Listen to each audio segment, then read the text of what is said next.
right now. We are 2 minutes away from the end of the trading day. Romaine Bostick here with Sally Bakewell, taking you through to that closing bell.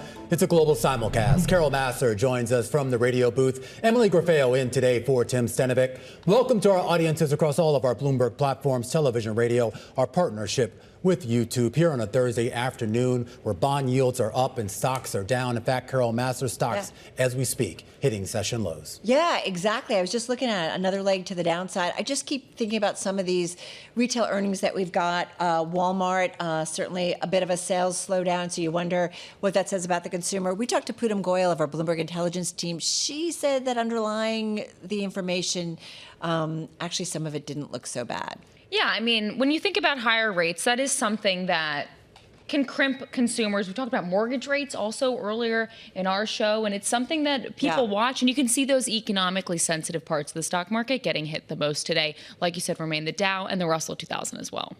And if you take a look at the IMAP function on the terminal, there's a whole lot of red for the S&P 500. It's been a day where the market has navigated a huge number of forces, including long-term bond yields and a number of fiscal milestones. Yeah, and then we talk about the consumer as well. I mean, and obviously those results out of Walmart. We were talking with Michael Lasser over at UBS. He was a little more optimistic, saying this is probably a bit of a one-off, but we are going to get another read on the consumer with Ross Stores after the bell tonight, and maybe it provides a little bit more clarity, maybe it doesn't. But overall, investors, well, just pulling back just a little bit. We should point out, as typically this time of year in mid-August, volume is relatively light.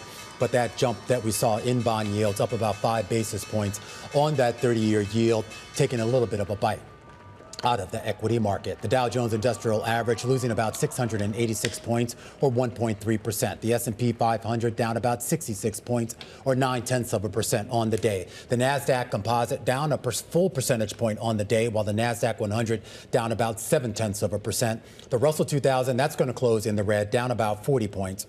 Or 1.3%. All right, Romaine, back to the large caps I go. S&P 500, definitely more of a risk-off trade. No surprise, perhaps, there.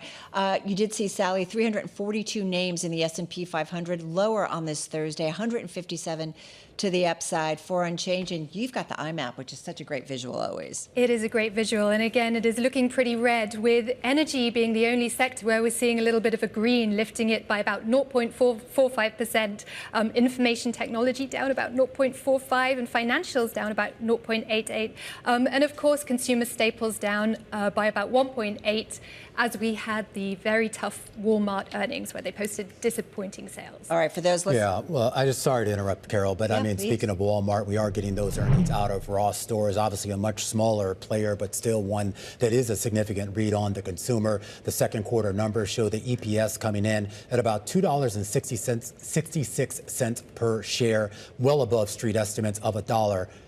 Excuse me, let me correct that. That's versus a year ago when it had $1.56 a share. So an increase in EPS on a year-over-year basis. Net sales in the most recent quarter, that did come in slightly above estimates, $6.26 billion. The street on average was looking for about 6.16. We'll round that up to about 6.2. So 13% growth on sales, just slightly above estimates. Yeah, very interesting. This has definitely been an outperformer this year. Shares of Ross Stores are up about 27% year to date. We're seeing another pop to the upside. We just talked with our market guest, Skylar Wynard over at Regan Capital. This was a name that he actually likes. He thinks it's a retailer that plays to a certain sector and actually has been doing fairly well, and was kind of looking forward to earnings here. It's been on fire. It's up 27% this year. Yeah, it's been on fire, and it looks like that optimism is going to continue. The company now saying they're raising their outlook for both the third and the fourth quarters, and that at least in the previous quarter, the growth was supported by an increase in new customers and higher engagement from existing customers.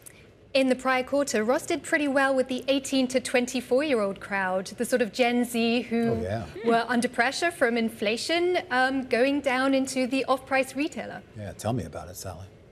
Wait, is that because you're shopping there or you're shopping for someone there? I'm not touching that. All right, let's get to some of the gainers, guys.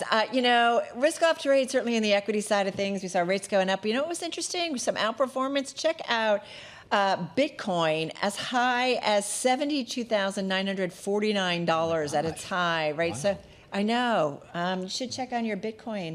Yeah. See what it's worth now, buddy. I forgot my password. Yeah. You know, you and Matt Miller, what's up with you two? It's long. Those passwords are long. Well, you know, that's why you write them down or you do something. Hey, so let's get to some crypto players certainly in the space riding high as a result. Let's not forget, though, the president's meeting with crypto CEOs and lobbyists. That has given this sector some momentum over the last 2 days. So let's go through it. Strategy up 7.8%, top in the NASDAQ 100.